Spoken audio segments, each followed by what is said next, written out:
Let me ask you, tell me your name, please, and where you live and what you do there. Zalman Schachter-Shalomi, living in Boulder, Colorado. I'm a rabbi and now retired from outer duties and doing my inner work. How long have you been in Boulder? 12 years. And before that? Philadelphia for many years, and before that in Manitoba in Canada. When were you in Philadelphia? I used to live there. When was I in Philadelphia? From 75 to about 93. What was your congregation there? Wasn't with a congregation. I was teaching at Temple University. And I was at that time involved in several projects, since I was involved in Jewish renewal, creating that movement in Judaism, and also what I call spiritual eldering, because very few people know what to do with themselves after the so-called retirement. And it's very clear that with the extended lifespan, if we don't have extended consciousness, we're just dying longer, not living longer. The planet needs elder mind at this time, and that's one of the reasons why I put in all this work in eldering, and I wrote a book called From Aging to Saging. Perfect. Tell me about this conference. What is going on here? Why is it important? The important thing is that we are all being, what's the word that I want to use? Deployed. We are being deployed. And our Mother, the Earth, is in very bad shape. And she is sending out a distress signals. And there are some people who are more aware, and there's some people who are less aware. The people who are less aware get the distress signals and they get depressed. And there hasn't been ever, to my awareness, so much depression as it is right now, and people who are working in being people helpers have to deal with a lot of depressed people. So that's if you're not so much aware. If you're more aware, then you recognize that the only way to get it together is together. You can't get it together without doing other people. So in order to get it together, that's important. Then comes this conference, and it has the word women in it, and that's very, very powerful and important. In our tradition, we speak about the black letters of the Torah, the scroll that is written by hand, and all the letters are black. One of our teachers, Rabbi Yitzchak of Berditchev, was teaching, don't forget they're the white letters of the Torah that surround the black letters. And with the coming of the Messiah, we'll be able to read also the white letters of the Torah. If you understand the difference between figure and ground, and you have been involved in art, and you know that, we have been so trained with a masculine mind to read only the figure and to disregard the ground. And now it is very important because Mother Earth is saying, I am the ground. Don't disregard me, read my letters too. And this is happening because, as it says, the woman surrounds the man, and this is what's happening now with this conference too, that the people who are being deployed are becoming clearer in that awareness. To hear the Japanese teacher now speaking about Kanon, Kuan Yin, the goddess of balance and so on and so forth, was very wonderful. Everyone who spoke here speaks from that place where they feel themselves delegated to be a mouthpiece, not for themselves, not for their ego, but for our Mother the Earth. And that is what makes this conference very special. Change one small thing here. It's a small trick with your glasses. Take the temples and tilt them up a little bit in the back. Yes. Good. Yeah, it's not bad, but occasionally when you lift your hand. I'm happy. I understand what you need to do. Go ahead. What have you learned at this conference?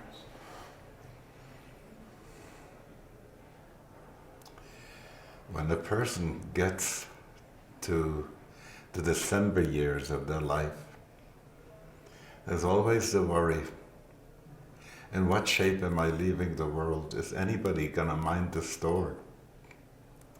And I feel very confident that there are wonderful people who will be minding the store. And that makes it so much easier for me not to be so anxious about coming to the end of life, because I know that I was just one of the pixels in the great picture that is happening. And that's very wonderful.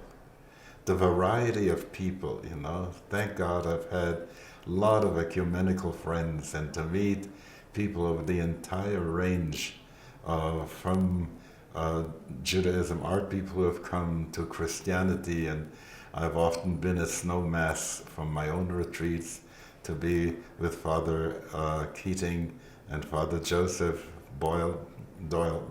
It's just so wonderful to see them here, and the sisters. And then I go on and look at the Imam and the Sufis who are here, and my heart is happy to see that all of us are part of that choir that sings praises to God. And the Buddhists, and to see the sharp thinking that they do, and at the same time the unflappability that comes in the face of fear and so on and so forth, all this is wonderful. There's been a lot of discussion of the new president. Of the new president. The new administration. Yeah. And I've been wondering how this conference would have been if in fact McCain had won. How important is this? You know, we were thinking about that. How would we relate to a win of the other side, you know? And it's very clear that we would have had to also do the very same thing that we are doing right now, because the country is still a country, and the things that need to be done, and it doesn't depend on the personality. Just as we are deployed, so is Barack Obama deployed, and so are the people who are going to be helping him. And the mess that we are in is due to the fact that the structures of the old system are collapsing. It isn't just the bank, and it isn't just Wall Street.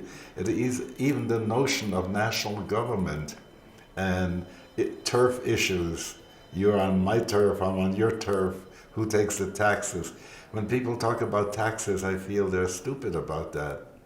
If you belong to a country club, you're glad to pay your dues. We are in a great country club. It was so wonderful to hear the Japanese teacher, the sensei, as he was talking about how proud he is. He's joined this country club, that he has become a citizen. So we would have had to do all these things that we are doing the other way too. We also would have had to find a way to bridge our distance, not so much with McCain as with Sarah Palin. I believe that no matter how much ego there is in people, God uses also our ego for God's purposes, you know? And so it would have, and that in some way, if she has decided to do that, she has a prayer life of her own. And from her position, she knew that what she had to do. But we're all being deployed, and in the deployment, people sometimes change their course because there is a balance, a way in which life asserts itself. Under any administration, the problems of finance, the problem of global warming, the problems of the pollution on the planet, all will have to be solved one way or another. So a group like this represents the marrow of the country. The marrow produces the red blood corpuscles that will carry the oxygen around the body. I might have thought you would have said it represents the heart or the soul rather than the marrow. I think marrow is important here. Heart and soul, everybody has heart and soul, you know. Just imagine what it must have taken for McCain during those times that he was imprisoned. He had heart, he had soul. I think Palin, in her own way, has heart and soul. So I don't want to discount anybody's heart and soulness, but I want to say that the marrow, you know, we look at marrow transplants, And this country hasn't had good marrow up to now in the last 8 years. He's got a transplant now. I've heard the word contemplative a great deal at this meeting, more so than past meetings. I've been to 6 of these with Dina. You got to talk louder. I didn't hear that. I said I've heard the word contemplative, Yeah. contemplation, a lot with this meeting, and Yeah. I've been to 6 of these sessions, six of these summits with Dina. Yeah. I never heard it so much as I've heard it this time. Tell me about contemplative and why it matters. Let me go first to the business that I began with, the eldering, you know. You cannot do that work unless you learn how to steer the mind. There's a mind technology. And the media have wanted to be the ones who run the mind technology for us. And in order to stem what that pressure of the media, of the market economy and so on and so forth, we have to know how to insulate ourselves from that and to go inside. I remember the bumper sticker that says, "Don't believe everything you think." And that's a very important element. So what is contemplation mean, you know? With this template, I look at reality, okay? And what we have been hearing from people is largely, how do you use your mind, your being, your awareness, your consciousness in order to, what do you see? What do you contemplate? What is the event horizon that is in front of your consciousness at this point? And do you have the means to be able to negotiate your way through that? And that's contemplative. And that comes with a very important element. Most of the time we only have one point of view. Along came the 60s, and with acid and with meditation and so on, so we learned to change our mind. I like to say, change the diapers of your mind, you know? It's like saying, I don't have to have this point of view. Where do I have to put my awareness in order to understand what you are thinking? Look how much it happened here at this conference, how people have invited us to switch the outlook and to see things from another perspective. And the ability to be able to do that is the art of contemplation. How, during one of the debates between, it wasn't a debate, one of the televised programs with Obama and McCain, they talked about evil, and they asked the candidates to define it and talk about it. And how does a contemplative spirit deal with evil?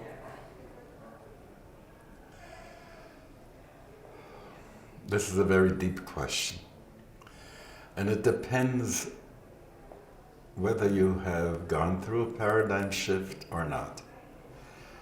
If you haven't gone through the paradigm shift, then you have those two polarities that are fighting each other.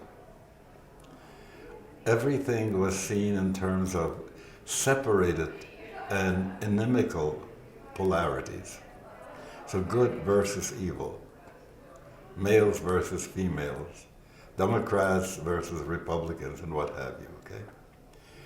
Once you get into the contemplative outlook, then you see a very beautiful thing. You see universe. When you look at the word universe, uni points to the one, and verse points to diversity. And universe has both of these polarities inside.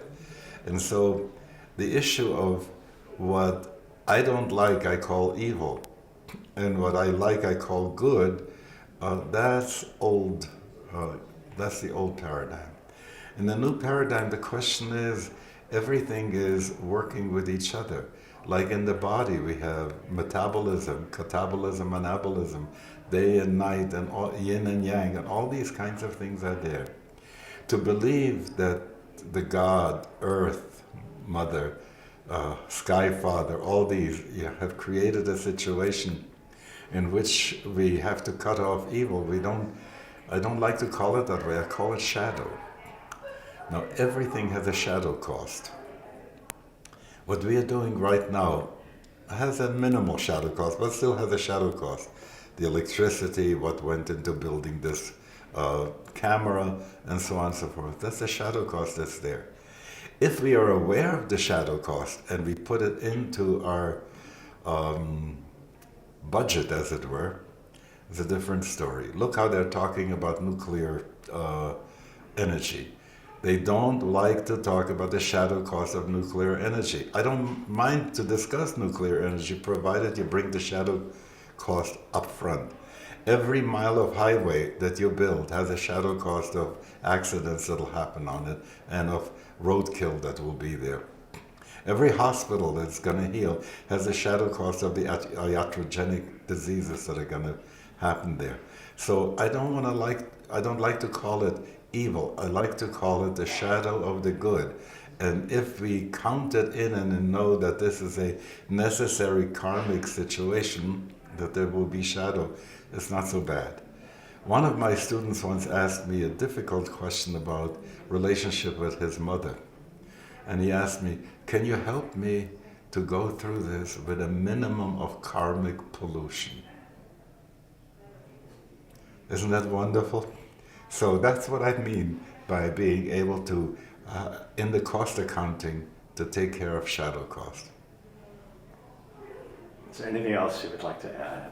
Pardon? What else would you like to add? What I would like to add is people should bless each other.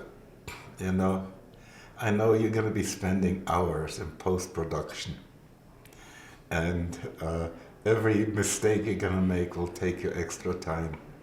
So I want to give you a blessing that it should go so easy, that this project should come together in such a way that you will know what to eliminate from the tapes or from your computer program, and what to keep in there, and that the seams should be very smooth and almost invisible, and that the voiceover thing and all that should go with great ease for you. That's my blessing for you. And for the people, and I'm looking into the camera, good people, there's a lot of blessing coming down. You have to just make sure they're great vessels for it. Be actively receptive to the guidance and to the deployment and to the blessings and the empowerment that comes from God. And as they always say, God bless America, I want to say God bless the whole world. It's not only that we have to be patriots, but our Mother the Earth asks us to be matriots. Amen. One last question. And we have exactly 60 seconds left of tape here. Perfect time. All right. If there was one image, one picture Yeah. that you would have of this conference, what would that be? Hinei ma tovu manaim shevet achim gam yachad. How good, how pleasant it is when brothers and sisters sit together. Excellent. Thank you so much.